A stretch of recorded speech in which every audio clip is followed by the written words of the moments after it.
Somalia, East Africa. U.S. Special Forces on a lightning raid into the heart of Mogadishu. We're going to own this place in a week. And we're Delta, we're Rangers, we're SEALs. Like, we take this place down. 2 Black Hawk helicopters are brought down by a hostile militia.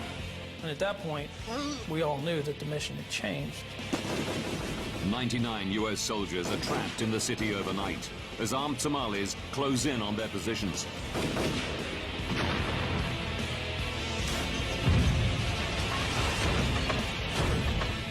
Now, investigators have to understand why a routine mission went so badly wrong as the U.S. military suffer their worst casualties since the Vietnam War.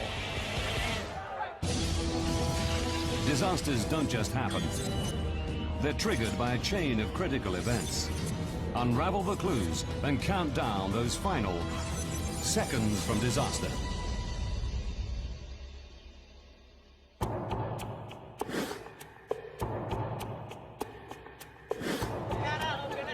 October the 3rd, 1993.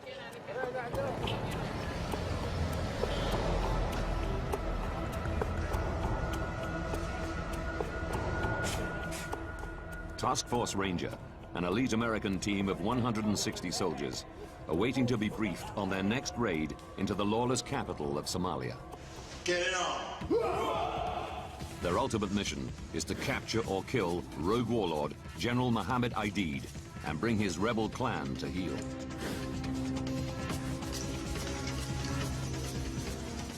Local intelligence sources have identified high-value targets, clansmen loyal to Aidid, gathering in a location downtown. Today, the Rangers are going to bring them in, dead or alive. 1532.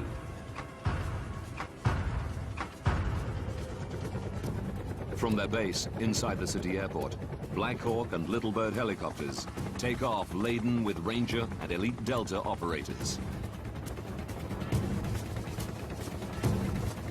We came in off the ocean, and then you start seeing like those shanty huts on the outskirts of the town, and then all of a sudden you hit the city.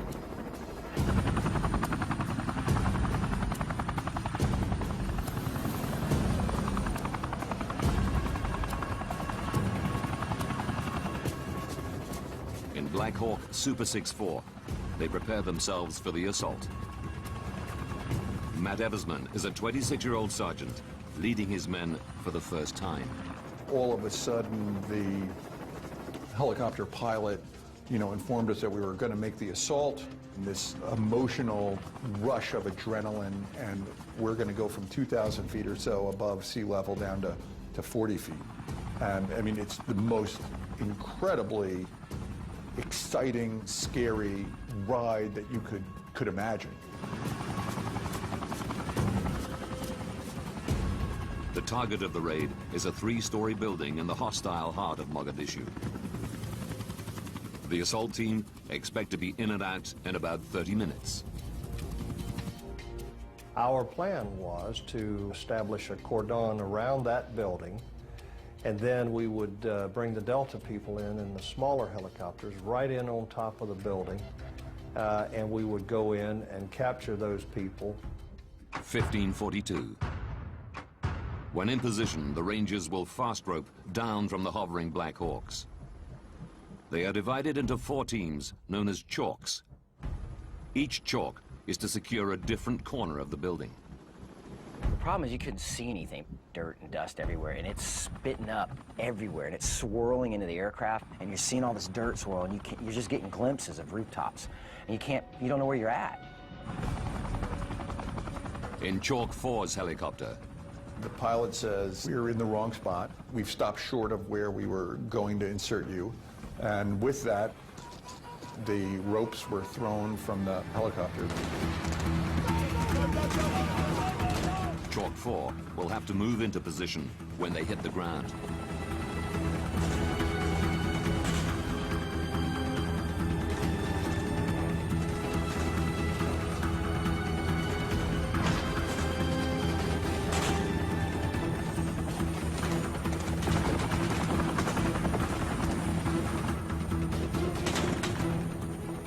probably halfway down the fast rope and saw the body of one of our Rangers, young Todd Blackburn, lying on the ground. And my first instinct is that we're taking fire and somebody's already been shot. And I haven't even gotten on the ground.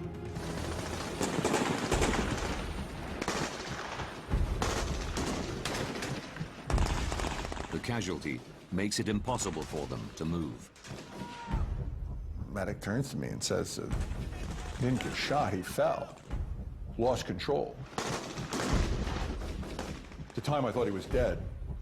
He was bleeding out of his mouth and nose and ears and just in a horrible shape.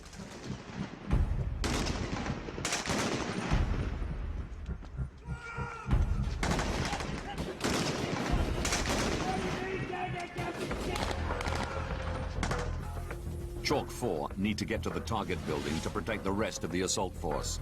But they're pinned down a block to the north. The Delta Force assault team penetrates the target building and searches for ID's henchmen.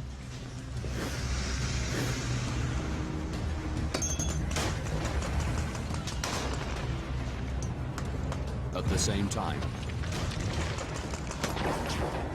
a large extraction convoy arrives at the target building. Its job is to bring everybody back home.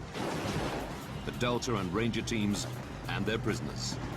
This is Uniform 64. We're in position for extraction. Over. In the lead vehicle is Battalion Commander Danny McKnight. I got to the holding position I was supposed to be at. I could see the target building, and then I was just waiting for the call.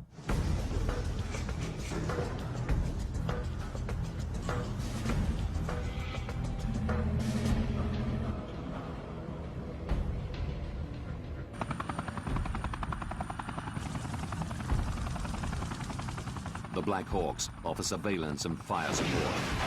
They're taking incoming rounds. Black Hawk Super 6-5 is piloted by Jerry Izzo. Could hear rounds cracking past the aircraft, and I heard two explosions, two thunderclap explosions that just went boom, boom. But all the other aircraft were moving and maneuvering and jinking very hard to avoid getting hit. But sometimes you can't miss all the raindrops when it's raining. 1600. 23 Somalis are taken, including 2 of ID's most senior henchmen.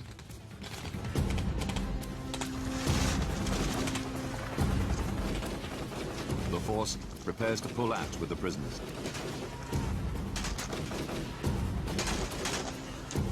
Three vehicles from the extraction convoy are dispatched north to rendezvous with Chalk 4, where Todd Blackburn lies hurt.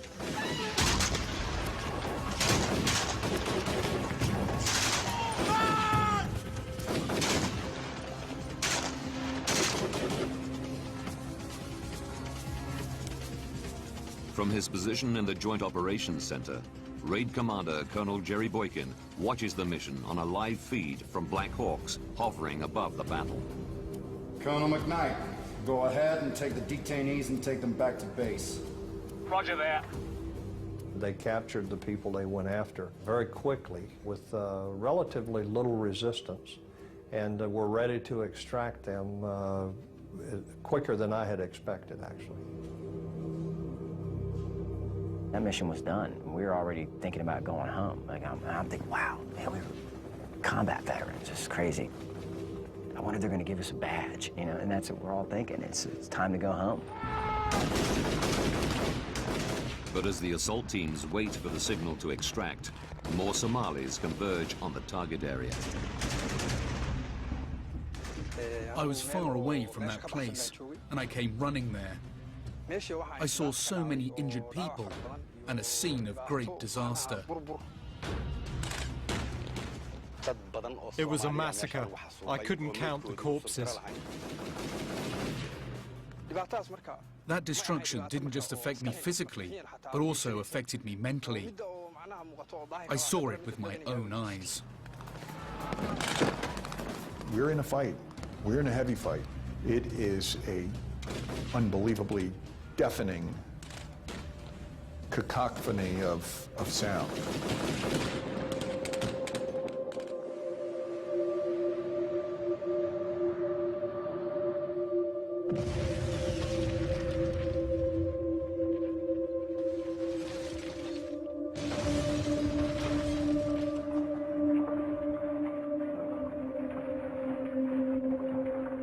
The gunfire is so loud that your teeth hurt. Your ears hurt, your jaw hurts. I've never, ever witnessed any kind of sensation as to how loud the battlefield was that day. We are in a bare-knuckle fight, you know, with these people that aren't going to stop, and the only thing that's going to make them stop is one of our bullets or more violence.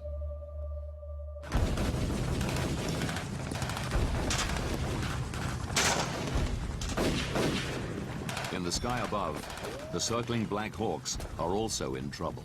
The area was getting hotter and hotter, more automatic weapons fire, more RPG fire. And we're sitting there, we're all tensing up, going, come on, come on, come on, let's hurry up, let's get this over with, get them on the trucks, let's get them out of here.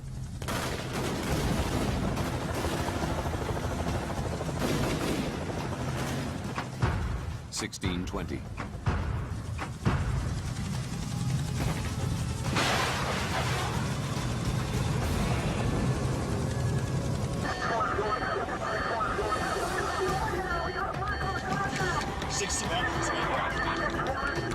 I still remember the visual of the bird starting to turn off, and the way that it appeared to me was, wow, and it looks like he's going down, but that couldn't possibly be happening.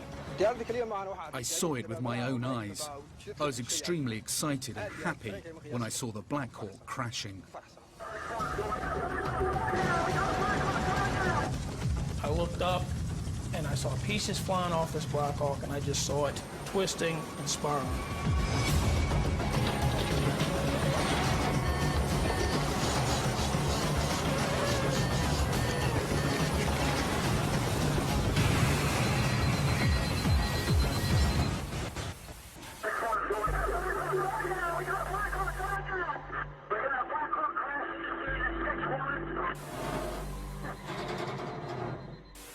And at that point, we all knew that the mission had changed.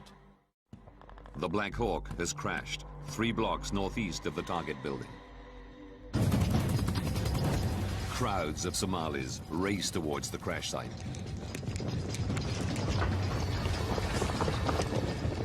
As I was looking down to that other blocking position, there were hordes of people running towards where that aircraft had went down. And you started getting this feeling that we didn't have a lot of time to get down there.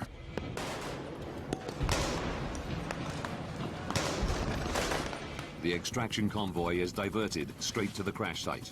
Right, right, right!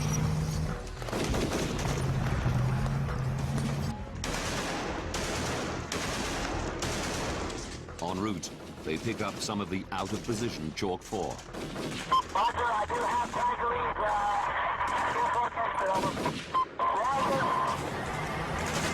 Colonel McKnight pulls up in his Humvee.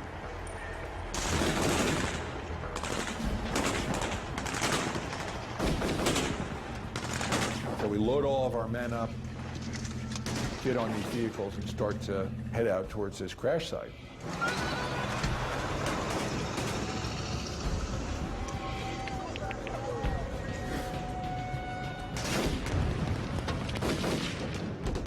Chalk Team 2 is on foot, also trying to get to the crash site and the safety of the extraction convoy. And I heard a yell.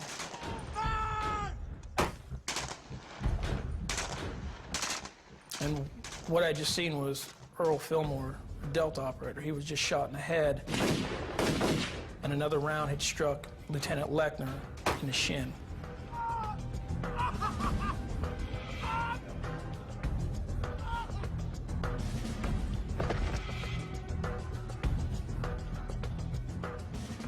I remember looking across the street and thinking, man, how did that just happen to the Delta operator? Because you know he's doing everything right. You keep it down, but you start feeling it. Because you're like, oh my gosh, we're not foolproof. We're not the Superman. There's a kink in the armor. 1640. A second helicopter, Black Hawk Super 6-4, piloted by Mike Durant, is hit.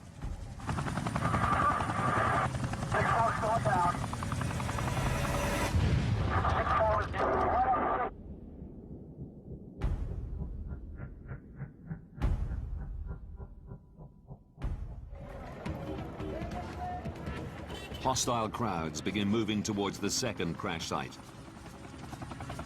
Well, it was about 1,800 meters from the first crash site. We had sent everybody to the first crash site.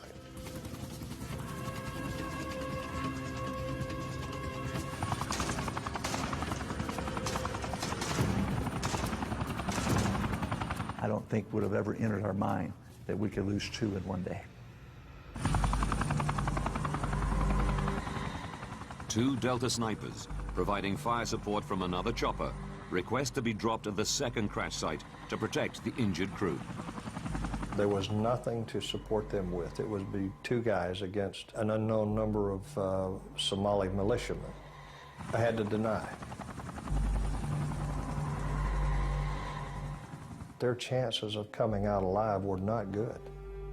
In fact, we even posed that question to them. Do you understand? Yes, they said. But as Somalis close in on the crash site, Colonel Boykin realizes he has no other options. Put them in. He needs to buy the injured crew some time.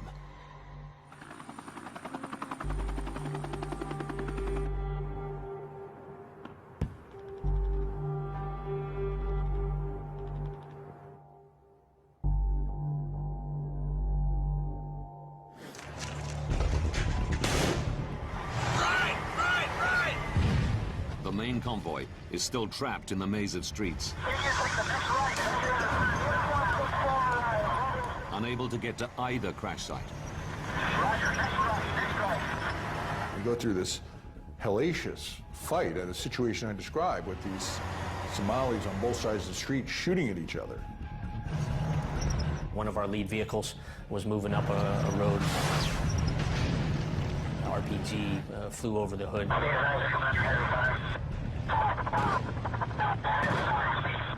Another ambush, another series of casualties.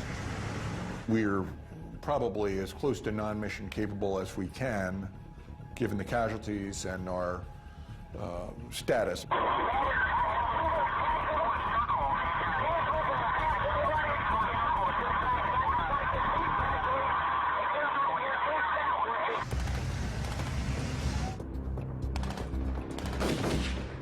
The convoy, severely decimated, abandons its search for the first downed Black Hawk and begins fighting its way back to the American base.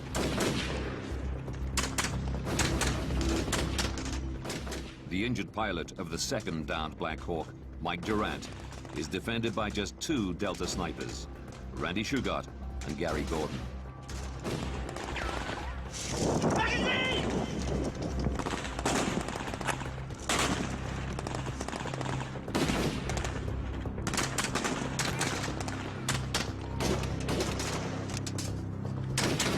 Mike told us later that Randy Shugart yelled out, "Gordy, I'm hit."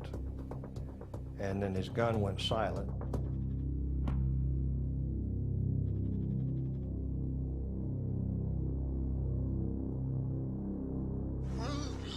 Somali crowds overrun the second crash site. They set upon the survivors and the bodies of the Delta snipers. As Mike describes it, the next thing he saw was just a wave of people that just swept over him and he was knocked unconscious. The main convoy, badly battered, returns to base. 99 Rangers and Delta remain in the city, trapped and surrounded in positions around the first downed Black Hawk.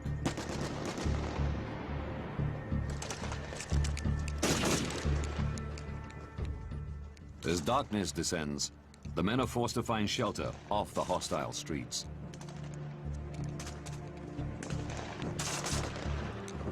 We were kind of angry that it had come down to this where we were sort of on the defensive. We were the Rangers. We had Delta. It's 160th up in the air. Like, there's no way that these guys could have us on the retreat. It's crazy.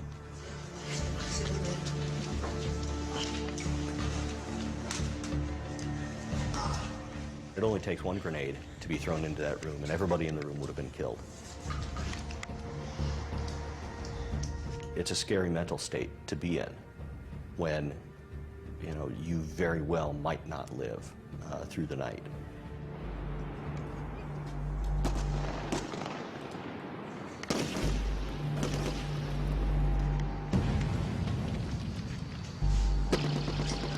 Thousands of militiamen launch wave after wave of attacks on Ranger positions. Little Bird helicopters are dispatched in a desperate bid to hold the Somalis back.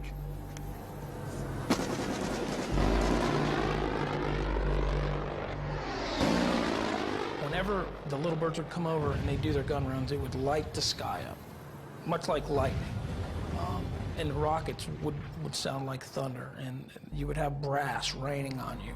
When he lit up the street, you catch glimpses of the shadow men that were out there moving. And one, there were more of them than we thought. Two, they were closer than we thought they were. 23:15. A giant convoy leaves the U.S. base on the outskirts of the city. Made up of Pakistani tanks and Malaysian armored vehicles, along with the men from the Rangers and 10th Mountain Division, this new convoy's mission is to save the trapped men. Lieutenant Larry Moores leads a contingent of Rangers back into the city. They knew what type of fight it was, and they knew that it was going to be a long haul as we went back in. We need to get in there and do our mission. 1:55. Larry Moore's vehicles reach the second crash site. They find no survivors and no bodies. Minutes later, the rescue convoy reaches the trapped Ranger force near the first crash site. As the dead and wounded are loaded into vehicles, rescue teams try to free the body of pilot Cliff Walcott. They had to put the wounded guys in the vehicles, and that took a lot of time, and they would put the dead on top of the vehicles. They were long gone. They weren't feeling any pain anymore. Surprisingly, it was pretty quiet. There wasn't a lot of gunfighting. Then all of a sudden, bam! Game back on. There were probably 8 guys packed into this vehicle. We're all wounded, stained blood and sweat. And I leaned over my shoulder and I said, "All right, dude, step on the gas, let's get the hell out of here." What I didn't know was that they were still trying to extract Cliff Walcott's body.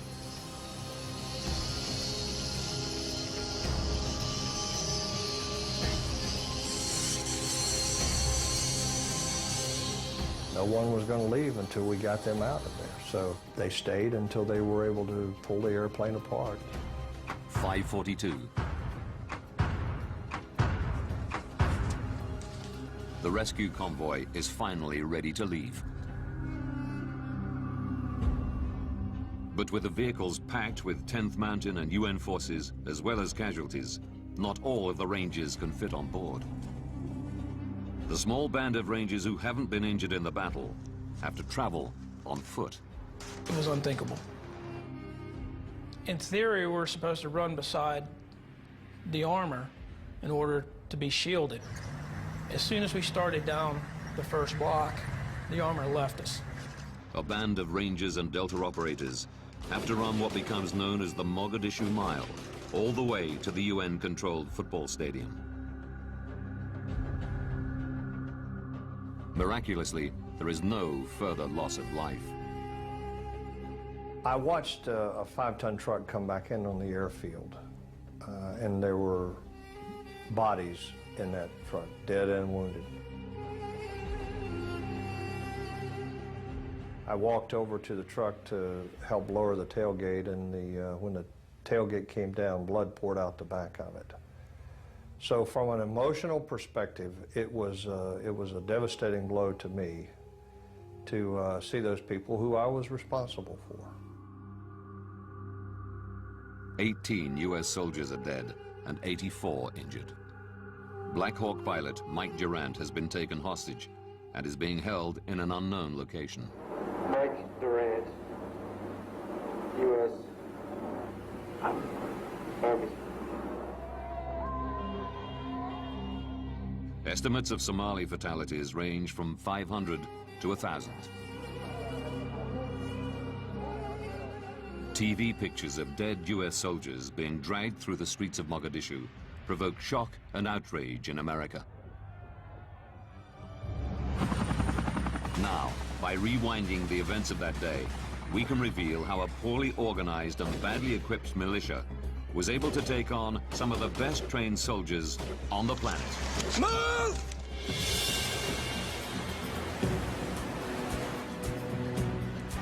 U.S. troops had initially been sent to Somalia as part of a UN force on a humanitarian mission in March of the previous year.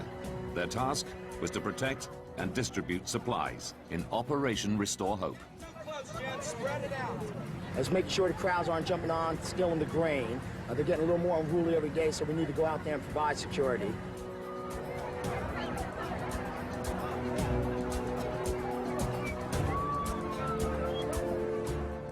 Robert Oakley was U.S. Special Envoy to Somalia at the time of Operation Restore Hope. The military forces of Restore Hope had showed that they could meet any challenge and deal with it swiftly, impartially. Co-chaired by the United States and the United Nations, the civilian and the military all working together. The country was doing pretty well. But in August 1993, the mission changed under a new White House administration. Now, rather than just protect and distribute supplies, U.S. troops went after the man they felt was the biggest threat, not just to aid, but to the stability of the whole country. We were deployed into Somalia, to Mogadishu, the capital city there, to capture and ultimately bring to justice a notorious clan leader named Mohammed Faridad. The American public demanded to know why this new mission then went so badly wrong, and why the Somalis were holding pilot Mike Durant hostage.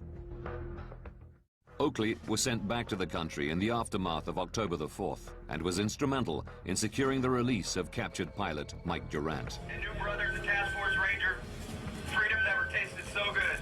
We're here. Oakley believes the whole strategy to take down Aidid was flawed from the beginning. If they'd taken him, somebody else would have moved up to take his place, and the fighting would have gotten worse. The UN and US made it clear to Aidid that he could play no part in the future of Somalia. Once you removed that hope, and it became clear to him that neither the United States nor the United Nations was going to tolerate Aidid as leader of Somalia, he said, well, okay, I'll have to do something else to get their attention. Now, that's a fairly human sentiment, not just Somali. I am part of my people, suffering, killing. I'm sharing with them.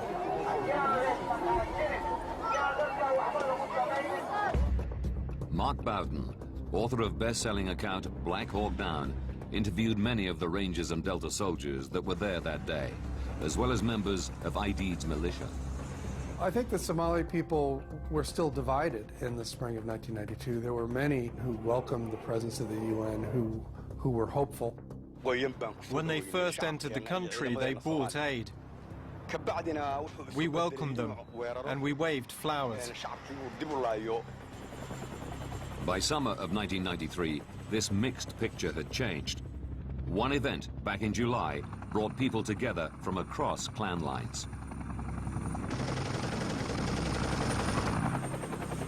The UN at one point surrounded a building where a number of top clan leaders were meeting to, as it happens, to discuss whether or not to support Aidid in his effort against the UN. The UN were determined to punish Aidid's militia for the slaying of 24 Pakistani peacekeeping troops the previous month. The clan meeting seemed to provide a perfect opportunity. Osman Atta was Aidid's main financial backer. He remembers the day of the raid well. They just came in with an helicopter and started shooting. There were no armed catch, as they claim it. Unfortunately, they killed 73, 72 elders. Unaware of the growing tension, the elite Ranger and Delta Force landed 6 weeks later. Their operations in the city further incensed the people of Mogadishu. We weren't there to feed anybody.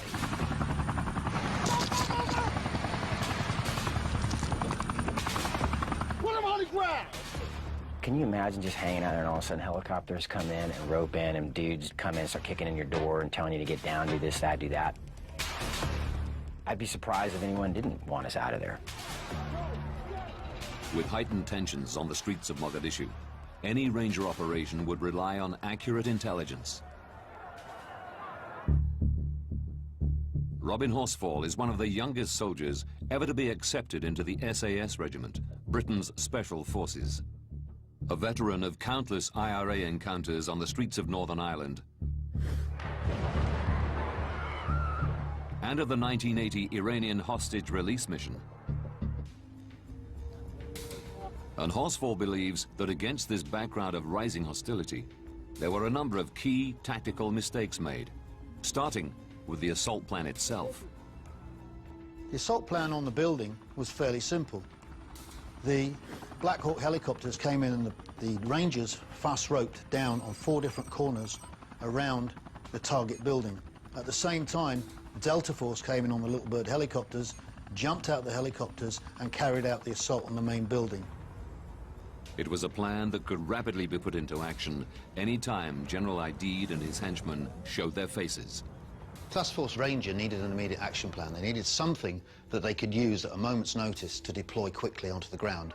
If they had to take a long time and make long preparations, then there was a good chance that the target wasn't going to be where intelligence had said he would be. The simpler you keep it, the better it is. It doesn't mean that you can't change something up. You're not going to do it exactly the same way every time, but it's called having a template. The basic template had worked numerous times before, but not this time. And Horsfall has a theory why. In the 70s and 80s, when we were working against the IRA in Northern Ireland, we were always taught that we didn't repeat anything. Well, every time you repeat a mission and repeat the same template, what you do is you give information to the enemy.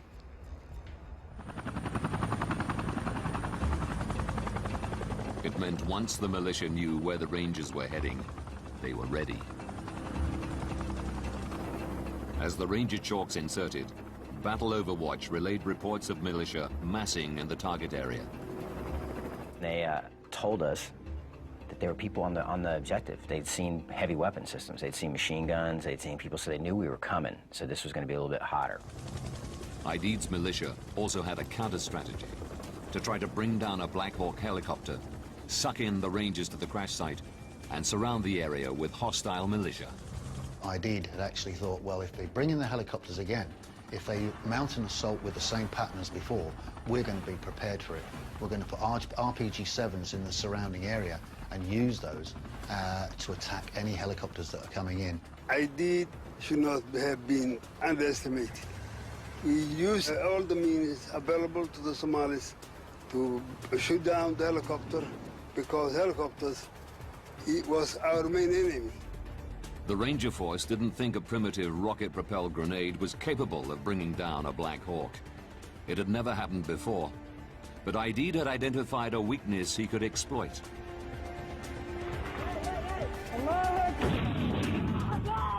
In the 1980s, Afghan Mujahideen had had some success in bringing down large Soviet Hind helicopters with well-aimed RPGs. The RPG-7 is a very, very simple rocket-propelled grenade. The most vulnerable part of any helicopter is the tail rotor. If you punch a hole in the fuselage, it's going to go through, out the other side, not cause any serious damage. But once you take out the tail rotor, the helicopter is completely out of control and will crash. You completely underestimated their ability to take a helicopter out of the sky with an RPG. We thought, okay, the helicopter goes down, it's going to be due to mechanical failure. They had figured it out. If they could take down a helicopter, they could collapse the city around us. But for Horsfall, the critical moment was the downing of the second helicopter. Task Force Ranger only had 160 men on the ground. They deployed all those forces to the first crash site to create a secure zone there. They had no way of splitting that force and deploying them onto the ground to the second crash site. The Rangers were sucked into a street battle they weren't prepared or equipped for, and faced a determined enemy that they had badly underestimated. And there was guys running around in the back of Toyota pickup trucks with flip-flops, and we're like, there was one dude with a football helmet on. We're like, this is a joke. We're going to own this place in a week. You know, we're Delta, we're Rangers, we're Air Force, we're SEALs. Like, we're going to take this place down. Somalis are very brave people, and they will defend themselves and their country. I'm sure Rangers was very good soldiers, but they underestimated Somalis. That was among the many mistakes they ever made.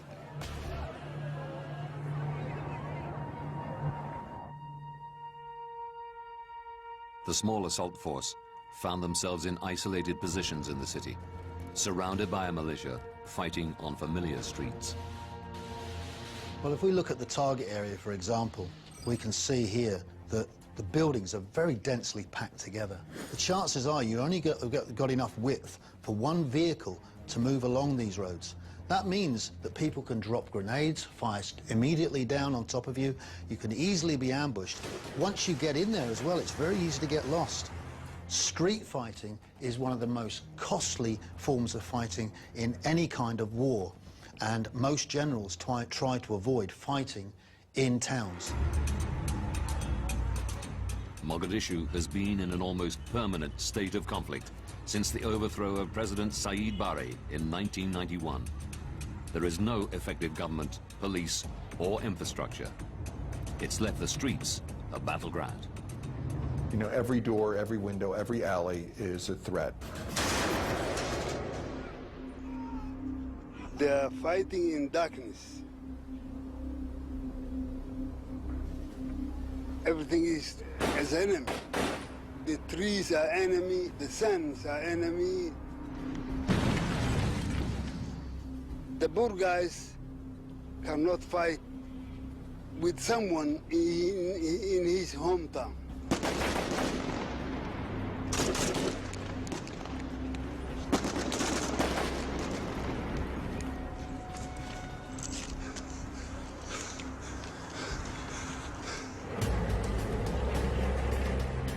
Traditionally, the U.S. has used overwhelming firepower to even up the fight against greater numbers on their home patch.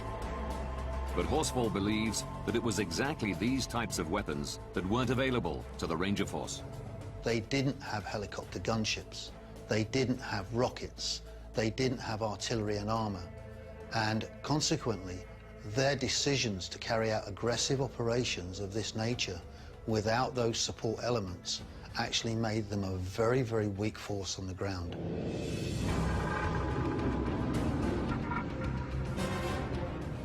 We asked for the AC-130 gunship. We had confidence in it. And we knew that if we got into a really bad situation, that could be really a deciding factor. We were denied that. Requests to the U.S. government for armor to be sent to Somalia were also denied. Had we had a more robust vehicle, a vehicle with armor protection, we could have gone through those streets much faster and much safer. So they put us into this environment and then did not give us what we said was needed to do our mission there. Without armor or heavy air support, the Rangers were forced to rely on more vulnerable and less offensively capable Humvees and Black Hawk helicopters.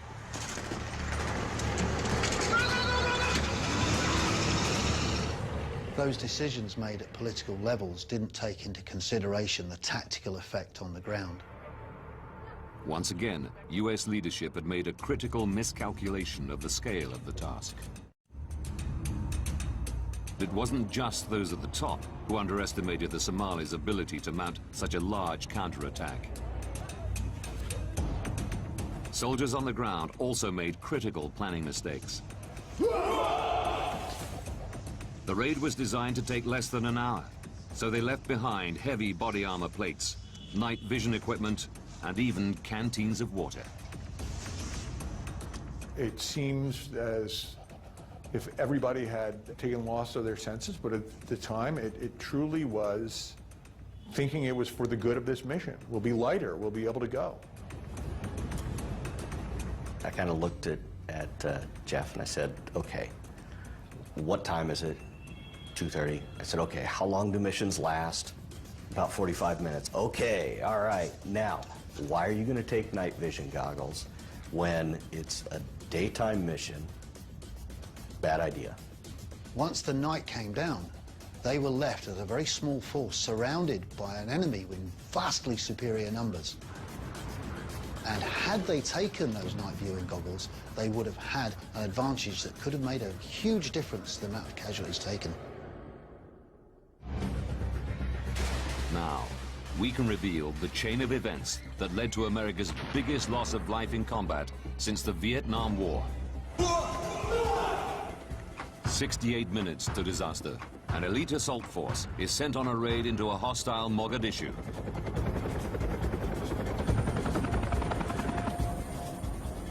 Underestimating the Somalis, they run with a plan they've used before. Go, go, go, go, go, go, go!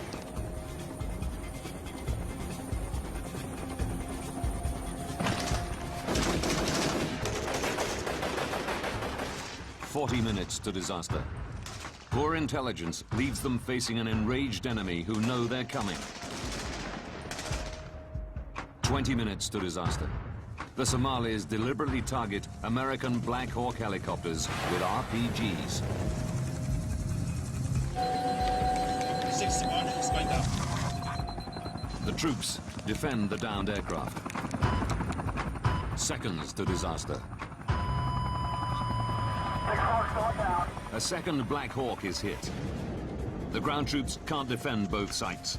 They've been dragged into a street fight they can't win. What started as a routine mission has descended into a desperate fight for survival. 18 US soldiers lie dead, and another 84 are wounded.